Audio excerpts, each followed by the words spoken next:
Itapano kaze abando nibuzo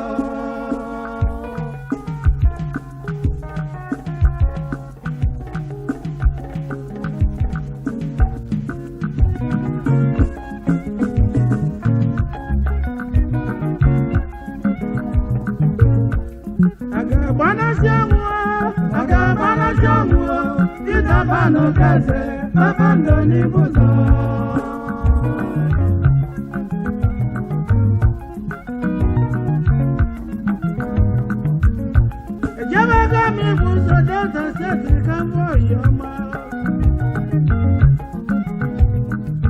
Peter Pan, Oyaga Bana show who walkers on the Buzo.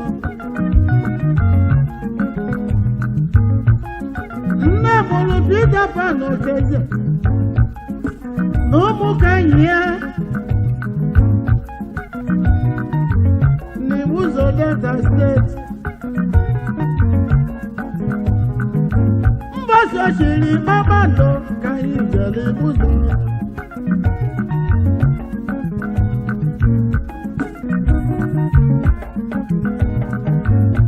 Oyaga Bana show who walkers on the Buzo.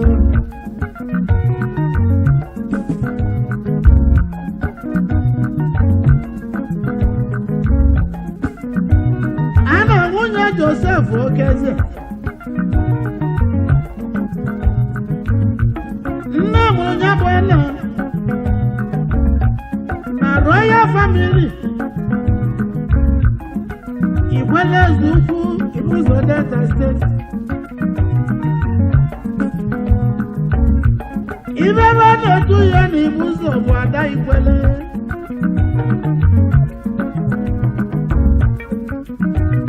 ya bụ ọnụ mụrụ ụmụ ise mana nwaanyị ahụ siri ọnwụ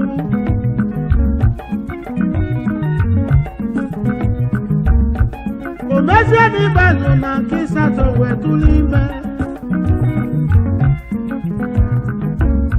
bụchabe ime ọnwụ ite naanị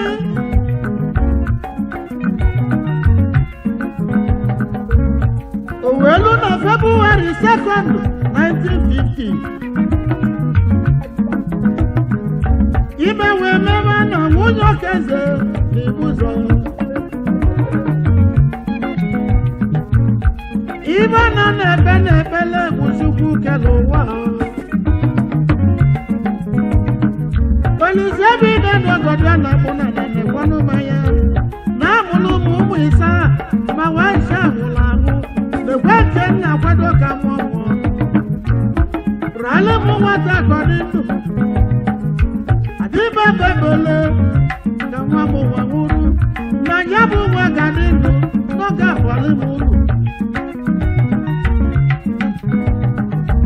Chukwu zara ya bụ ekpele Owelu na 2nd February 1950 a na wee mụ anya bụ nwa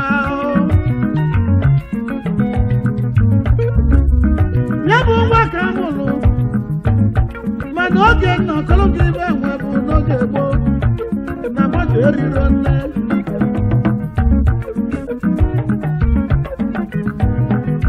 unu mana ndị amosu na-enye nsogbu Adaeze onye bụ nwa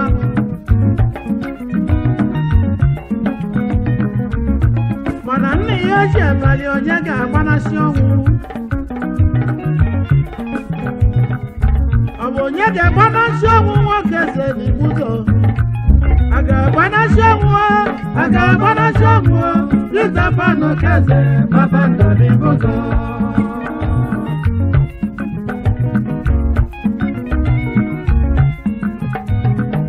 mgbe eji mụzie Babando n'Ibuzo mgbe eji mụ Peter Okeze n'Ibuzo o nwere onye mmadụ ga-adị ndụ maka na ọnwụ merụrụ echa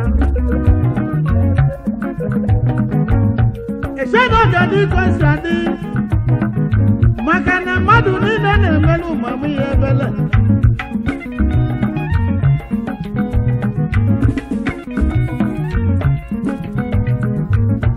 agwalụ ndị Igbo igwe chere nya bụ nwa agwalụ ndị ụka tinye n'uche na ebele ka Pita Okezie odogwu anyị ka ọ dị ndụ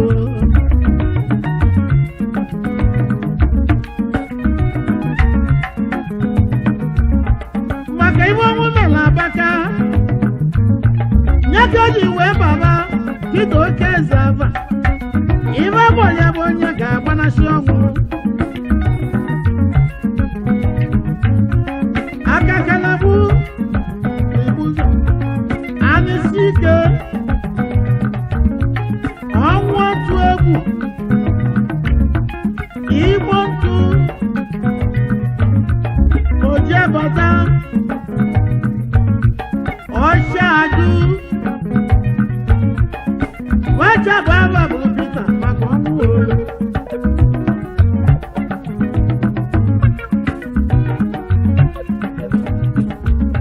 Pita Okezie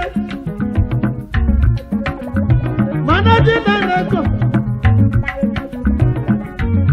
Chief Executive Officer Pan Express Group Limited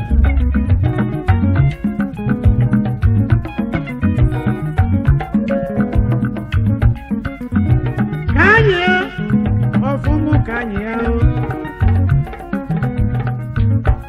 ezigbo ọmụmụ na-eme n'Igbo ụzọ n'ọkalịla akalị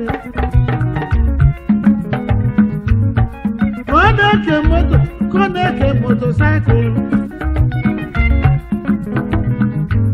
maka ezigbo ọmụmụ na-eme n'Igbo ụzọ Delta steeti ndị Ikeyi wee gbaba izuzu ndị Ọka wee gbaba izuzu ibe macha na-ekwu bụ na ga-echi Pita echichi balụ ụlọ ewee sị na ibe a ga-akpụ ya bụ kpakpando n'Igbo ụzọ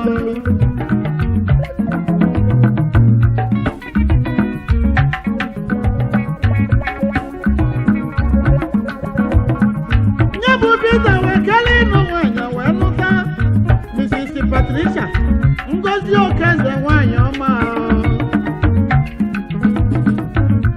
ibe na-akpụ ya bụ Mama Ndo n'Igbo ụzọ onye Mama Ndo n'Igbo ụzọ nwanyị ọma nwanyị ma obi dị ya maka ibe ọma Pita na-emeli Igbo ụzọ n'Igbo ụzọ ka nwunye o jiri tụrụ ime mmụọ ejima ịtọ Emeka Sidini ezi nwa Pita Okezie n'Igbo ụzọ Shelley ezi nwa Pita Okezie n'Igbo ụzọ Onyeka ezi nwa Pita Okezie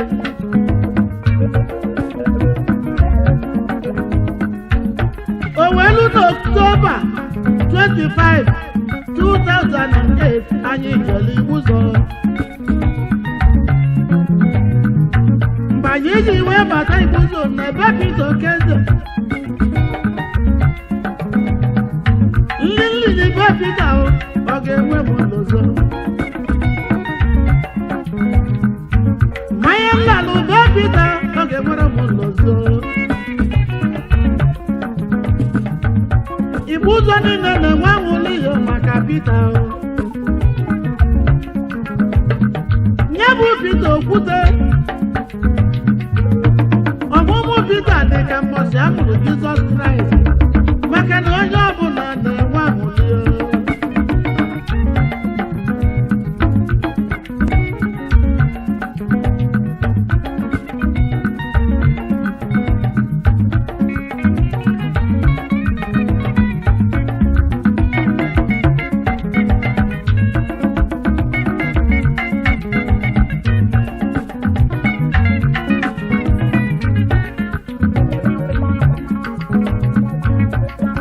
October 25, 2008 anyị jere Igbo ụzọ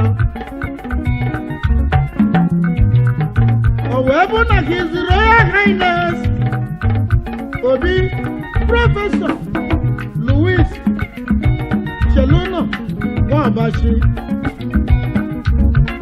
Obi n'Igbo ụzọ Oshamu ka o chiri Peter Okezie Kpakpando n'Igbo ụzọ.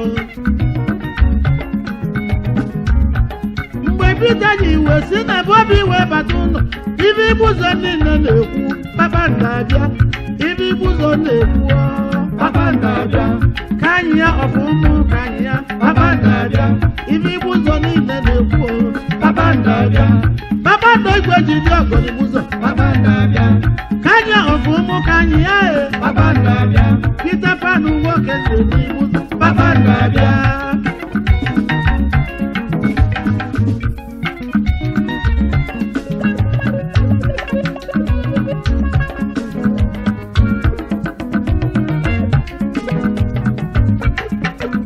Asị na onye na-emeta obodo mma ka obodo na-eshi echichi maka ọnụ ọma Peter Pan Okezie na-alụ n'Igbo ụzọ. Igbo ụzọ niile ji wee shie nye Kpakpando Igbo ụzọ. Ndị nyere ya awọdụ na ba akarịrị akarị. O nwere African Merit Award for integrity, for accountability, for transparency, maka leadership.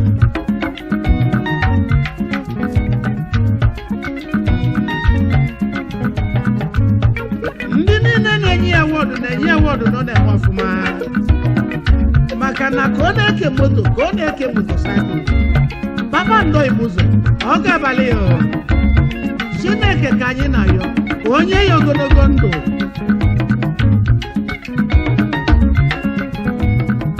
Obodo mụzi ezigbo nwa ma sị na ọ dị ka aba na-adị, mana amụzi akala ole asị na ọ dị ka ndị ikwu nne ya.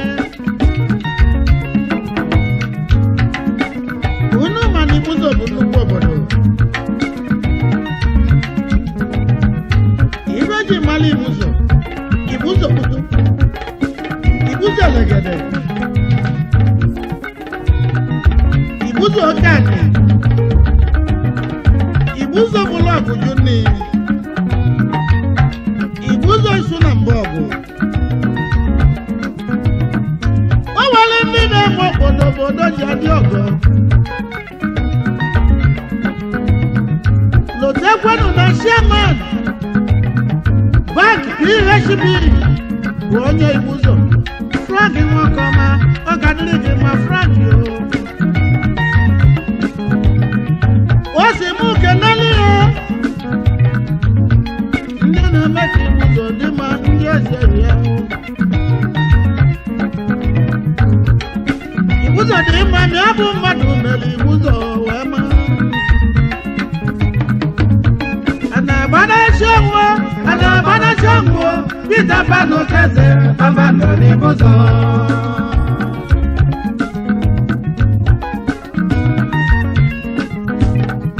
Ozi m kenelu ya Peter Eloka Okocha, Chifuwili Ikolodo,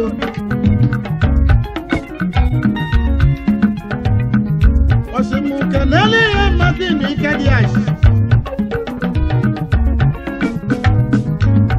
onye ma Mr. Francis Agushe, PHB Bank ebe ego na-adị ya. Anyị gbabazi na-ekene Mr. Sebastian Adigwe, Chief Peter Okezie ọgaranya wụlụ. Ozi mụ kenelu ya Chief Odigwe Ọnịanwa,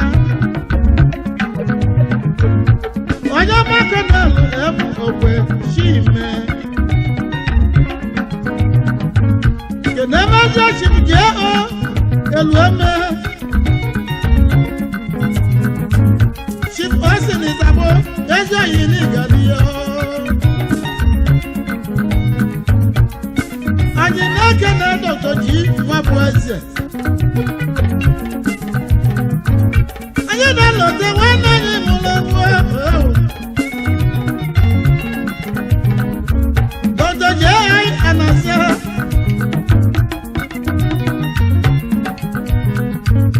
Mr. Ima Odume, unu na mụ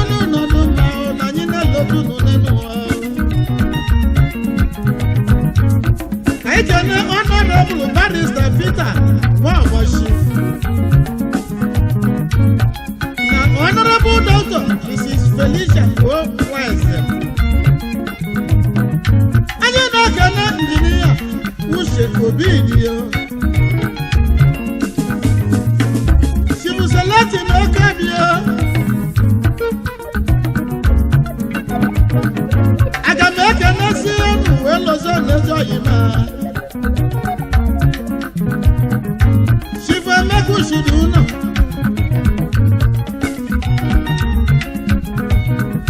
Edenabịa n'igwe m Ushidu ụnọ n'Ibuzo Oyimeze nwata n'Ibuzo Chairman Police Welfare Association n'ime Nigeria Chairman the police ya bụzi Emeka Ushidu ụnọ Edenabịa n'igwe m Ushidu ụnọ onye ọmama Ushidu ụnọ n'Ibuzo n'Igadi ego ayọmọ Dr. Mercy Oni Obiri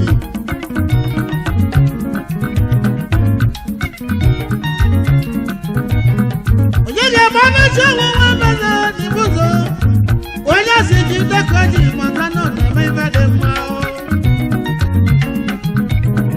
maka na onye chiri kpakpando nọ na-emetụ obodo mma kedu onye mụ nwunye gị Patricia Ngozi Okeze mama ndo nwanyị ọma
ndabịa